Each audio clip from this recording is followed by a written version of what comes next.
Well, where do I start? I just published another book. I believe this will be my last book. This is titled The Anti-Vaccinator's Bible. I got some notes here I got to read from you. I'm going to quote extensively from this book that was written in 1892 so that the general public may have access to the truth about smallpox, vaccination, viruses, sanitation, as these types of books are very rare and expensive, even if you can find one. But first, I'm going to deal with We Wiped Out Polio, its final death blow. Okay. Now, first 3 pages of my book is this piece of paper right here, written by Tommy Francis Jr., the University of Michigan, Evaluation of the Poliomyelitis Vaccine Report. Now, I got this from this book right here, which is 500 pages. I got this about 20 years ago. I went through it with a fine-tooth comb. I tried to share the information when I was in 53 groups before, but people weren't ready for it. Then I put this page on there, the second page. I'm going to read it to you. The purpose of the field trial was not to prove that the vaccine was protective, but rather to measure the effect, if any, of an untried product. They didn't tell the people of the 50s that. They just said it was safe and effective. And this point, this is in the book. These papers are in the book. I've scanned them off the printer. So you can show people this right away. Obviously, it is difficult or impossible to say with certainty that a given illness, a disease, a disability, or a death is or is not related to vaccination. What kind of crap do you think they were pulling? Now, when I found out the virus was nonsense and didn't exist, and I had compiled all that information, I went back on eBay and I bought magazines from the 1950s. Life magazine, Saturday Evening Post, Wisdom, all the major magazines to see what they had to say about polio and the virus. Now I've got about a dozen of them listed in my book, but I'm going to read just one. Parents Magazine and Family Home Guide, July of 1954. Are we expecting too much, too soon, from the new polio vaccine? A parent expressed concerns about the vaccine. We took Mrs. Ames' doubts and questions to the National Foundation for Infantile Paralysis and to a number of virus laboratories where the search for an effective polio preventative has long been underway, for we knew her worries must be shared by millions of other parents. Here in brief are the answers we received. They went right to the people who pulled the con game off and got their information from them. Talk about the fox guarding the hen house or whatever it is. Then it goes on to say, one of the greatest stories of all time affecting your child and mine is told on these pages. Parents Magazine is to be commended for this forthright presentation of the facts about where we are today in the long battle to conquer polio. Basil O'Connor, president of the National Foundation for Infantile Paralysis. And you think there was no conspiracy? My ass. Now, let me see where I'm at here. Well, the parents never had a chance. They left no stone unturned to miseducate the entire medical profession. Now, that deals with the polio nonsense. We wiped out polio and explains exactly what happened and what the fraud was. Now we're going to go into smallpox. This is the book I've got, one of them, one of many, which sanitation and sanitary remedies, or vaccination and the drug treatment. I've copied 40 pages of this book into my book. So you get a clear understanding of what's going on, because this man treated smallpox patients with cleanliness, water, clean homes, clean neighborhoods. In the whole thing, he talks about sanitation, eliminating smallpox, and vaccinations are a curse.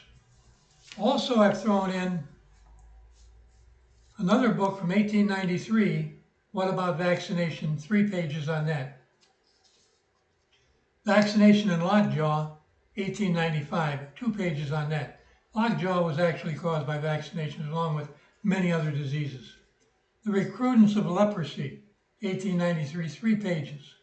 That's a 400-page book that talks about leper colonies and asylums all over the world, where they tell you that they bathed these people, they fed these people, they changed their clothing, their bedding, never caught anything from not one person, but from hundreds and hundreds all across the world.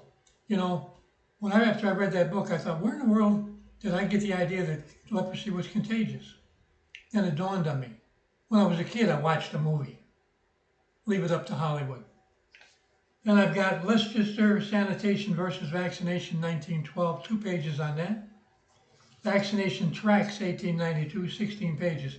You got to remember, people used to tell me, oh, that's old information, old books. This is the history of the fraud. These are people who were actually there during the time dealing with smallpox and polio and all these diseases and vaccinations. Now, I'm going to read one section from this book from 1892.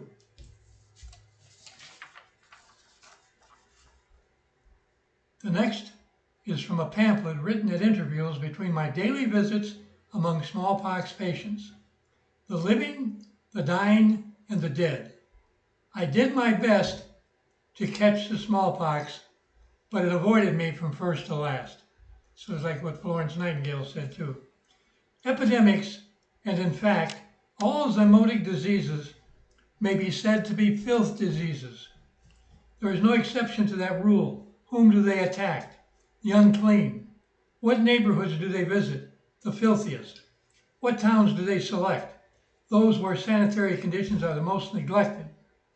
Note the last smallpox epidemic and take Leeds as an example. That's Leeds in England. Who were the victims? The very lowest classes of society. Children that were filthy, neglected, and ill-fed. Others living in houses that were overcrowded, destitute of proper ventilation, courts and alleys where sanitation is a term unknown. Now, what I like about dealing with a first source, these people were there. He's telling you what the conditions were, not secondhand source from somebody who wrote a book 2 years ago or 3 years ago, and they're citing segments of this stuff. I like first source information. Now, I'm going to try to make this short and sweet. This is Hygeia, the health magazine, published by the American Medical Association, August of 1928. The Latin that doctors speak. Latin is a valuable language from which to select basic elements for scientific words because it is a dead language.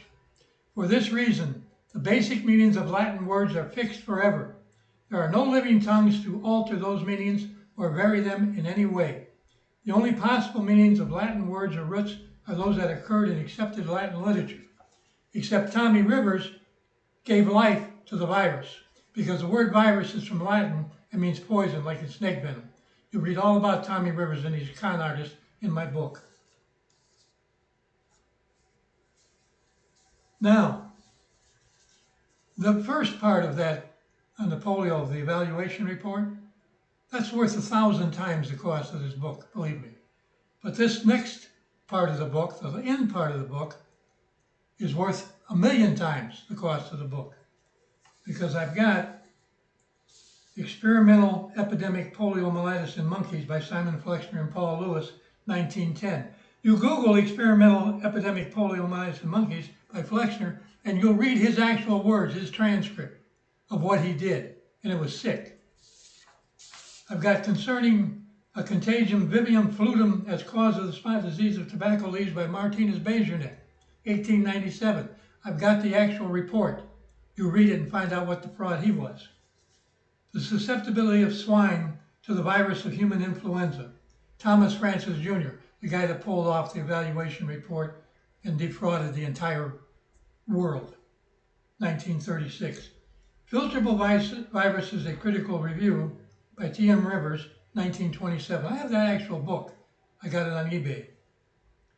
And immune responses in human volunteers upon oral administration of an adapted strain of poliomyelitis virus, Hilary Kaprowski, 1951. There's a story behind Kaprowski. I was looking up stuff and I saw his name with a telephone number at a university. And I thought, this guy's dead. He's an old man. He can't be alive. But I called the number and the lady said, Dr. Kaprowski's office, may I help you? I said, I thought the guy was dead. She said, no, he's very much alive. Would you like to talk to him? I said, would I? Put him on. Well, she couldn't put him on because he was busy. But we related back and forth by email. I asked him, what is living in the virus? And he wrote back the virus. I knew that was BS, so I pushed it further. And I said, look, I'm just a bumpkin here from Indiana, retired. I grew up during the 50s when you great people really solved the problem of polio, and I just want to learn all about it. He sent me his actual report, how they fed infected mouse brains dipped in chocolate to these people. All this stuff is in my book. Now you can take this book, you get a copy, get 2 copies of this book. You can take this to school boards. You can take it to the boards of ill health, principals and superintendents, your mayor, your doctor, your relatives and friends that told you to keep away from them during COVID. You can gently share the truth with them and renew your relationship because they can't deny the facts. They may ignore them, but they can't deny them. So anyway, that's it. I'm going to keep it short and sweet. I'm going to put a link below this video if it works out and I get it all together on where you can get the book from, because I just got it published yesterday. And believe me, this is the ultimate anti-vaccinators Bible, and it is. So thanks for staying with me, and I'm going to turn this off now and try to post this video.